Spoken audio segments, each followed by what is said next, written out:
Okay. இப்போ வந்து நம்ம பார்க்க போகிறது வந்து ஹைட் அண்ட் டிஸ்டன்ஸ். இது வந்து பார்த்திங்கன்னா ரொம்ப ரொம்ப இம்பார்ட்டண்ட் டாப்பிக்கு ஜிக்னாமெட்ரியில்.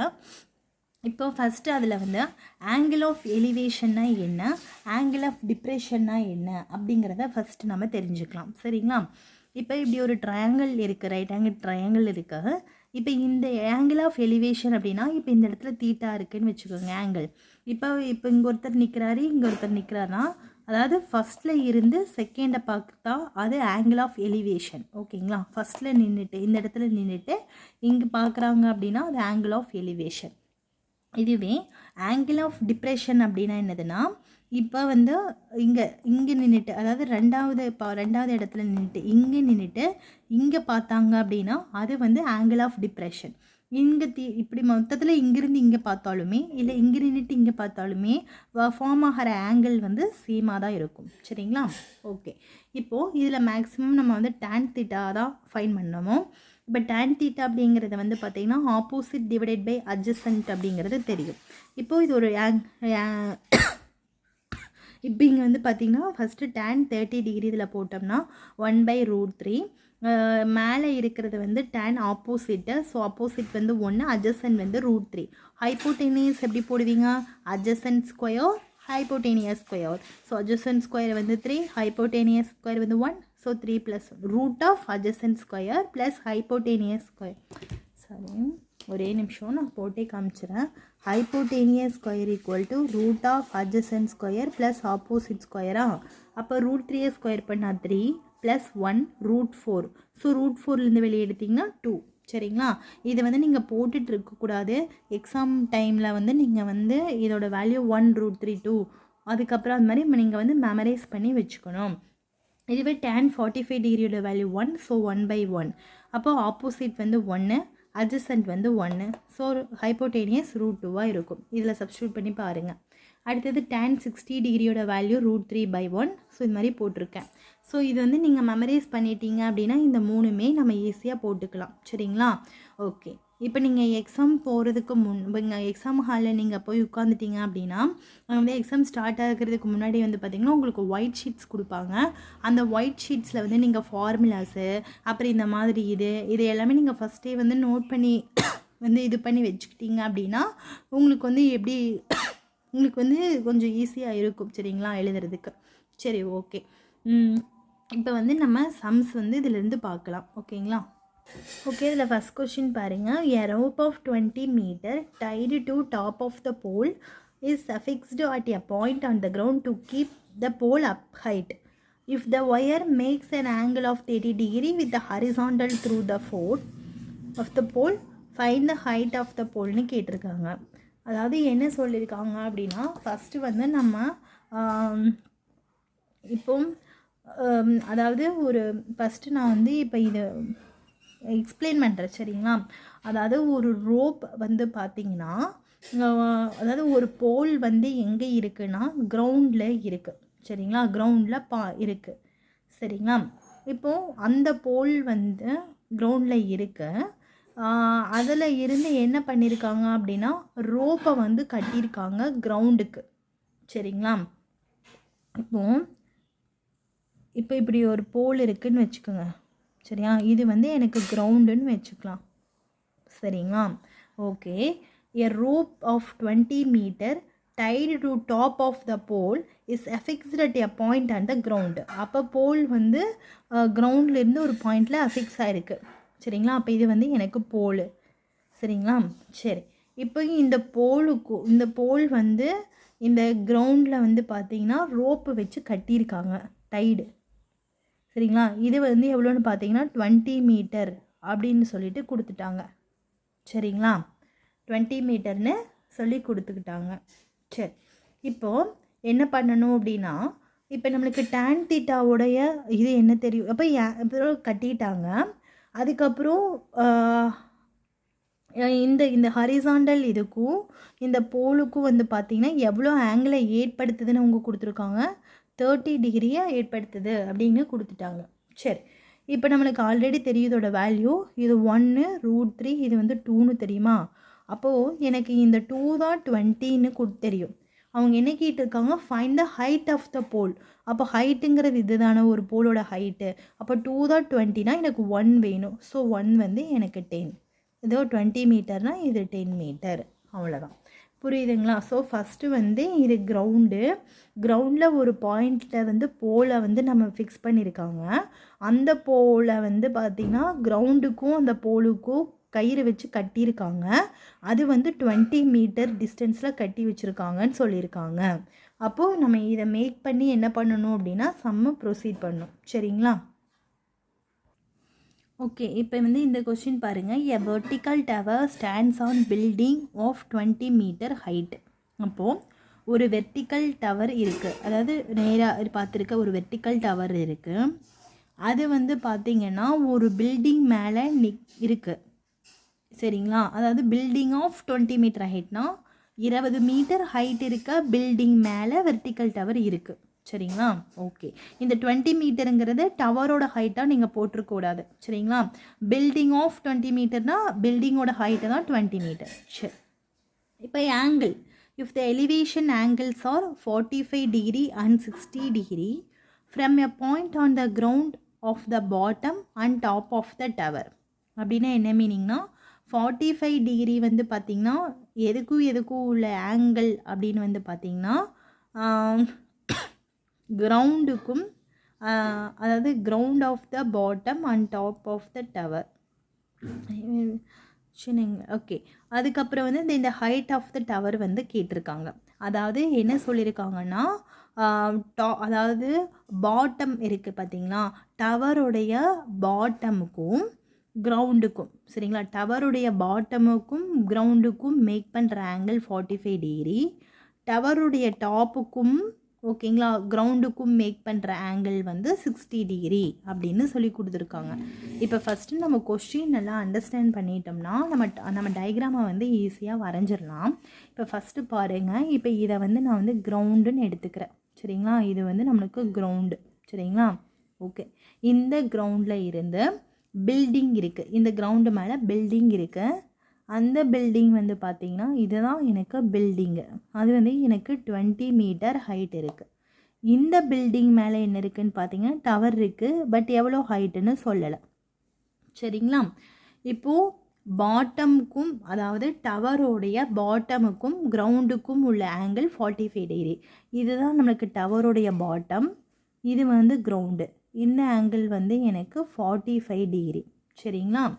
அதுக்கப்புறம் டவருடைய டாப்புக்கும் அதுக்கப்புறம் கிரவுண்டுக்கும் உள்ள ஆங்கிள் வந்து பார்த்திங்கன்னா 60 டிகிரி. சரிங்களா? ஓகே, இப்போது இதுதான் எனக்கு டவர், சரி. இப்போ நம்மளுக்கு 45 டிகிரியோட இது போடுங்க, வேல்யூ போடுங்க. என்ன வருதுன்னு பாருங்கள், 1 வருது. சரிங்களா? சரி, இதுவே 60 டிகிரியோடது போடுங்க. 60 டிகிரி போட்டிங்கன்னா √3 1. சரி, அப்போ 60 டிகிரிங்கிறது இந்த ஹோல் இது தானே சேர்த்து 60 டிகிரி. எப்போவுமே பெரிய ஆங்கிள் தான், ஆங்கிள் வந்து பெருசாக இருந்ததுன்னா அது வந்து ஃபஸ்ட்டு இப்படி போடணும், இது ஃபுல்லாக போடணும். சரி, அப்போ எனக்கு டோட்டலாக √3 அப்படிங்கிறது எனக்கு இந்த டோட்டல் √3 வரும். ஏன்னா இது ஃபுல்லாக எனக்கு 60 டிகிரி ஆங்கிள் தானே.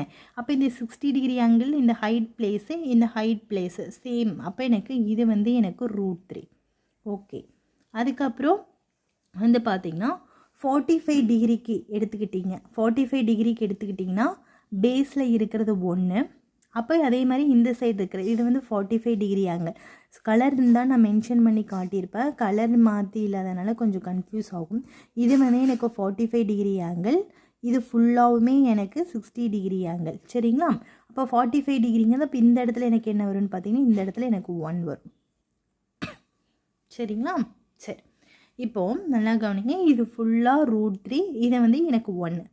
இப்போ எனக்கு என்ன வேணும் அப்படின்னு வந்து பார்த்தீங்கன்னா எனக்கு இந்த டவரோட ஹைட்டு மட்டும்தான் வேணும். சரி, அப்போ எனக்கு இந்த 1 தான் எனக்கு இது, அதாவது பில்டிங் இதுலேருந்து இது வரைக்கும் தான் எனக்கு பில்டிங்கு. அப்போ இதுலேருந்து இது வரைக்கும் தான் எனக்கு 1ன்னு தெரியும். சரிங்களா? 45 டிகிரி வந்து இதிலேருந்து இந்த ஆங்கிள் தானே, இந்த ட்ரையாங்கிள் தான். ஸோ இப்போ வந்து எனக்கு 1 தான் எனக்கு 20 மீட்டர்னு தெரியும்.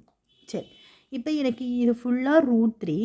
ஓகேங்களா? இது எனக்கு வேணும், இந்த பார்ட் எனக்கு வேணும்னா ரூட் த்ரீலேருந்து 1 மைனஸ் பண்ணால் எனக்கு இந்த பார்ட் கிடச்சிருமா?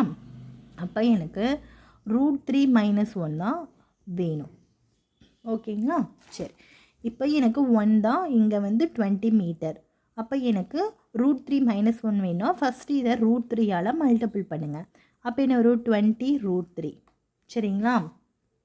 இல்லை எனக்கு வந்து √3 - 1 வேணும் அப்படின்னா இந்த இடத்துல √3 - 1ஆலையும் இந்த இடத்துல √3 - 1ஆலையும் மல்டிபிள் பண்ணிக்கோங்க, அவ்வளோதான். அப்போ வந்து 20 √3 - 20 அவ்வளோதான். சரிங்களா? புரிஞ்சிருக்குன்னு நினைக்கிறேன் உங்களுக்கு. அதாவது இந்த பெரிய ட்ரையாங்கிள் வந்து 60 டிகிரிக்கானது, அதனால் நான் ஃபுல்லாக √3ன்னு போட்டிருக்கேன். இந்த சின்ன ட்ரையாங்கிள் வந்து 45 டிகிரிக்கானது. அப்போ 45 டிகிரிக்கு என்ன இருக்குது? இந்த இடத்துல 1ன்னு இருக்கா, அதனால் இங்கே 1. அதனால தான் இந்த வேல்யூ 1 வந்து மெமரைஸ் பண்ணி வச்சுக்க சொல்லியிருந்தேன். அப்போ இந்த 1ங்கிறது தான் இந்த 20 மீட்டர். அப்போ இந்த ஃபுல்லாக இருக்கிறது √3, நம்மளுக்கு இது மட்டும்தான் வேணும். ஸோ √3லேருந்து 1 மைனஸ் பண்ணிவிட்டா இந்த பார்ட் நம்மளுக்கு கிடச்சிடும். சரிங்களா? அப்படி தான் போட்டிருக்கேன். ஓகேங்களா? சரி, நெக்ஸ்ட்டு சம் பார்க்கலாம். ஓகே, இப்போ பாருங்கள், இந்த கொஸ்டின் வந்து பார்த்திங்கன்னா angle change from 30 degree to 60 degree. சரி, இப்போ ஒரு ஆங்கிள் வந்து 30 டிகிரியிலேருந்து 60 டிகிரிக்கு சேஞ்ச் ஆயிடுச்சு அப்படின்னா வந்து பார்த்திங்கன்னா, இப்போ நீங்கள் வந்து இதுக்கு தனியாக, அதாவது இந்த 30 டிகிரி தனியாக tan θ கண்டுபிடிச்சி 60 டிகிரி தனியாக tan θ கண்டுபிடிச்சி நீங்கள் வந்து அந்த ப்ராசஸ் பண்ண தேவையில்லை. சரிங்களா? அதுக்கு பதிலாக வந்து பார்த்திங்கன்னா உங்களுக்கு ஒரு ஈஸியான மெத்தட், ஒரு ஆங்கிள் வந்து 30 டிகிரியிலேருந்து 60 டிகிரி சேஞ்ச் ஆகுதுன்னு கொடுத்துட்டு எலிவேஷன் அப்படின்னு இருக்கான்னு பாருங்கள். எலிவேஷன் அப்படின்னு கொடுத்துருந்தாங்கன்னா நீங்கள் இந்த டயக்ராமை போட்டுக்கோங்க. இங்கே √3 இருக்கணும், இங்கே 2 இருக்கணும், இங்கே 1 இருக்கணும். சரிங்களா? இது ஒரு ரூலாகவே நீங்கள் வச்சுக்கலாம்.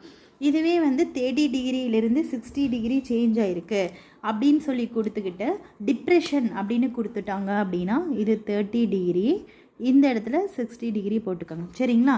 டிப்ரெஷன் அப்படின்னு சொல்லி கொடுத்தாங்க அப்படின்னா நீங்கள் வந்து இந்த இது யூஸ் பண்ணும். இது ஃபுல்லாக 4, இங்கே 3, இங்கே 1, இங்கே 2, இங்கே 2 √3. புரியுதுங்களா? ஸோ இது வந்து நீங்கள் மெமரைஸ் பண்ணி வச்சுக்கோங்க. சரிங்களா? இப்போ நம்ம வந்து கொஸ்டினை வந்து ப்ரொசீட் பண்ண ஸ்டார்ட் பண்ணலாம். இப்போ இங்கே பாருங்கள், a boy 1.5 meter tall is at a certain distance from a 30 meter tower. The elevation angle with the eyes of the boy changes from 30 degree to 60 degree after walking some distance towards the tower. Find the distance traveled by the boy. Okay, so நம்ம வந்து இதை வச்சு நம்ம வந்து first என்ன பண்ணலாம் அப்படின்னா, நம்ம இப்போ வந்து டயக்ராம் போடலாம். இப்போ ஒரு பாய் இருக்காங்க, அவங்க வந்து 1.5 மீட்டர் வந்து உயரமாக இருக்காங்க. At a certain distance from a 30 metre tower. சரிங்களா? இப்போ இது வந்து பார்த்திங்கன்னா ஒரு 30 மீட்டர் டவர்னு வச்சுக்கலாம். இதை வந்து ஒரு 30 மீட்டர் டவர். சரிங்களா? சரி, இப்போது அந்த பாய் வந்து எவ்வளோ ஹைட் இருக்காங்க அவங்க, இது வந்து கிரவுண்டுன்னு வச்சுக்கலாம். சரிங்களா? இது கிரவுண்டுன்னு வச்சுக்கலாம். அவங்க வந்து 1.5 மீட்டர் ஹைட்டில் இருக்காங்க. இப்போ பாய் வந்து எனக்கு 1.5 மீட்டர் ஹைட்டு. சரிங்களா? ஹைட்டில் இருந்து பாருங்கள், 1.5 மீட்டர் ஹைட்டில் இருந்து என்ன பண்ணுறாங்க அப்படின்னா அவங்க வந்து டாப் ஆஃப் த டவரை வந்து பார்க்குறாங்க. சரிங்களா? டவரை வந்து என்ன பண்ணுறாங்க, பார்க்குறாங்க. அப்போது இங்கே நிற்கிறாருன்னா ஒருத்தவங்க, இங்கே தான் இவரோட ஐ இருக்கும் இல்லைங்களா? ஸோ ஐ ஆஃப் த பாய், அப்போ வந்து இங்கே தான் இவங்களோட ஐ இருக்கும். புரியுதுங்களா? சரி, ஓகே. அப்போ இங்கே வந்து எனக்கு எவ்வளோ டிகிரி அப்படின்னு வந்து பார்த்திங்கன்னா 30 டிகிரி இருக்குது ஃபஸ்ட்டு. சரி, இப்போது அவர் வந்து என்ன பண்ணுறாங்க, அந்த பையன் வந்து ஒரு சம் டிஸ்டன்ஸ் வந்து நடந்து போகிறாங்க. அப்படி நடந்து போகும்போது அந்த ஆங்கிள் வந்து 30 டிகிரிலேருந்து 60 டிகிரியாக சேஞ்ச் ஆகுது. அப்போ இங்கிருந்து இந்த பாய் இது வரைக்கும் நடந்து போயிருக்காங்கன்னு வச்சுக்கோங்க. நம்மளுக்கு அந்த டிஸ்டன்ஸ் தான் கேட்டிருக்காங்க, எவ்வளோ டிஸ்டன்ஸ் நடந்திருக்காங்கன்னு. அப்போது எனக்கு அந்த ஆங்கிள் வந்து பார்த்திங்கன்னா 60 டிகிரியாக சேஞ்ச் ஆகுது. ஓகே, சாரி, ஓகேங்களா? அப்போ வந்து எனக்கு நடந்து போயிட்டாங்க. சரிங்களா? இப்போ எனக்கு அந்த டிஸ்டன்ஸ் என்னது அப்படின்னு கேட்டிருக்காங்க. சரி, ஓகே. இப்போ நம்ம வந்து இங்கேயும் 1.5 இருந்தது அப்படின்னா இங்கேயும் எனக்கு என்ன தான் இருக்கும்னு பார்த்தீங்கன்னா 1.5 மீட்டர் தான் இருக்கும். சரிங்களா? ஓகே. இங்கே ஆல்ரெடி நான் எலிவேஷன் ஆங்கிளுக்கு சொல்லியிருக்கேன். இங்கே √3 2 அப்போ இங்கே √3 இல்லைங்களா? ஸோ இது ஃபுல்லாக சேர்த்து தான் எனக்கு √3, தட் இஸ் இது வரைக்கும், அதாவது இந்த ஆங்கிள் வரைக்குமே இல்லைங்களா? இந்த முக்கோணம் தானே, இந்த ட்ரையாங்கிள் முக்கோணம் தானே எனக்கு அப்போ √3. ஸோ இதுதான் எனக்கு என்னன்னு பார்த்தீங்கன்னா √3. சரிங்களா? இல்லை, மேபி இது ஃபுல்லாகவே √3 தான். ஏன்னா இல்லை ஆங்கிள் மேக் பண்ணுறது தான். இல்லை, இதுதான் √3 இல்லைங்களா? ஸோ இந்த முக்கோணம் தான் எனக்கு ரைட் ஆங்கிள் ட்ரையாங்கிள் தான் எனக்கு √3. சரி, ஓகே. இது வந்து எனக்கு என்னது, இது வந்து 2, இது வந்து 1. இது ஃபுல்லாக √3ன்னு எடுத்துக்கக்கூடாது. ஏன்னா ட்ரையாங்கிள் வந்து எனக்கு இங்கேருந்து தான் ஸ்டார்ட் ஆகுது. சரிங்களா? சரி, ஓகே. இப்போ எனக்கு இதிலிருந்து இது வரைக்கும் √3. சரிங்களா? சரி, இப்போது எனக்கு இங்கே பாருங்கள், இந்த டவர் இந்த டவர் ஃபுல்லாகவே எனக்கு எவ்வளோ மீட்டரு, இங்கே பாருங்கள், நல்லா கவனிங்க. இது ஃபுல்லாகவே எனக்கு டவர் ஃபுல்லாக 30 மீட்ரு. சரிங்களா? அந்த பையன் நிற்கிறது 1.5 மீட்ரு. அப்போது எனக்கு இந்த √3 வேணும் அப்படின்னா, அதாவது இது ஃபுல்லாகவே 30. சரிங்களா? இதிலிருந்து இது ஃபுல்லாகவே 30. இது வந்து எனக்கு 1.5. அப்போ எனக்கு இங்கே பாருங்கள், இந்த இதிலிருந்து இது மட்டும் வேணும். இந்த இதிலிருந்து இது மட்டும் வேணும்னா 30ல் இருந்து 1.5 கழிச்சுக்கலாமா? அப்போது இப்போ இது வந்து எதுக்கு ஈக்குவல்னு பாருங்கள், √3க்கு ஈக்குவல். சரிங்களா? அப்போது இந்த டிஸ்டன்ஸ் √3க்கு ஈக்குவல். அப்போ √3ங்கிறது என்னதுன்னா 30 minus 1.5 metre. 30 metre minus 1.5 metre. புரியுதுங்களா உங்களுக்கு? கொஞ்சம் நீங்கள் யோசிச்சு பாருங்கள், உங்களுக்கே புரியும். சரிங்களா? பொறுமையாக பாருங்கள், ஒன்றும் கன்ஃபியூஸ் பண்ணிக்காதீங்க. இப்போது 30 மீட்டர்லேருந்து 1.5 மீட்டருக்கு மைனஸ் பண்ணிங்கன்னா உங்களுக்கு என்ன வரும்னு பார்த்தீங்கன்னா 28.5ன்னு வரும். சரிங்களா? ஓகே. இப்போது அவங்க என்ன கேட்டிருக்காங்க, அந்த பாய் வந்து இந்த இடத்துல இருந்து சம் டிஸ்டன்ஸ் நடந்து போயிருக்கான். அந்த டிஸ்டன்ஸ் தான் கேட்டிருக்காங்க. அந்த டிஸ்டன்ஸ் வந்து எனக்கு 2வா, அதாவது ஆஸ் பர் ரூல் டயக்ராம்லேருந்து, அதாவது இந்த டயக்ராம்லேருந்து எனக்கு அது 2. அப்போ எனக்கு √3 தான் எனக்கு 28.5னா இதில் இருந்து நம்ம 2வை கண்டுபிடிக்கணும். அப்போ 1ங்கிறது என்னென்னு பார்த்தீங்கன்னா 28.5 டிவைடட் பை √3. எனக்கு 2 தான் வேணும். அப்போ 2ங்கிறது என்னது, 28 டிவைடட் பை √3 இன்ட்டு 2ன்னு எழுதலாம். சரிங்களா? ஓகே. இப்போ இது ரெண்டையும் மல்டிபிள் பண்ணினீங்கன்னா 57 டிவைடட் பை √3ன்னு வருது. சரிங்களா? இப்போ நான் வந்து ஆன்சரில் வந்து இது கொடுக்கல அப்படின்னா நீங்கள் வந்து கீழே 3 இருக்கிற மாதிரி இருந்துச்சுன்னா மேலேயும் கீழேயும் √3ஆல் மல்டிபிள் பண்ணுங்கள். அப்போ 57 √3 டிவைடட் பை 3. சரிங்களா? இப்போ இது கேன்சல் பண்ணிங்கன்னா 19 டைம்ஸ் வரும். ஸோ 19 √3. ஓகேங்களா? அதாவது ஆன்சரில் வந்து இதோட 57 டிவைடட் பை √3 கொடுத்துருந்தாங்கன்னா விட்டுருங்க. அதுக்கு பதிலாக இப்படி கொடுத்துருந்தாங்கன்னா நீங்கள் மேலேயே கீழே √3ஆல் மல்டிபிள் பண்ணி சிம்பிளிஃபை பண்ணுங்கள். சரிங்களா? ஓகே ஃப்ரெண்ட்ஸ், உங்களுக்கு இந்த சம்ம புரிஞ்சிருக்குன்னு நினைக்கிறேன். புரியாதவங்க இன்னொரு டைம் 2-3 டைம்ஸ் ரிப்பீட் பண்ணி பொறுமையாக பாருங்கள், கண்டிப்பாக அண்டர்ஸ்டாண்ட் ஆயிரும். சரிங்களா? ஏதாவது டவுட் இருந்தது அப்படின்னா கமெண்ட் செஷனில் கேளுங்க. சரிங்களா? அதாவது இப்போ ஒரு சம்மோ ஏதோ ஒன்று புரியலைன்னா, நம்மளுக்கு இது புரியலையேன்னு சொல்லிட்டு நீங்கள் வந்து ஹோப் எப்போவுமே விட்டுறக்கூடாது. எப்போவுமே நம்ம வந்து ஒரு நம்மளுடைய ரிலாக்ஸாக வச்சுக்கிட்டு மனசை இன்னொரு டைம் 2-3 டைம்ஸ் ரிப்பீட் பண்ணி பார்த்தோன்னா கண்டிப்பாக எவ்வளோ சம்மாக இருந்தாலும் புரியும். சரிங்களா? Okay friends, thank you.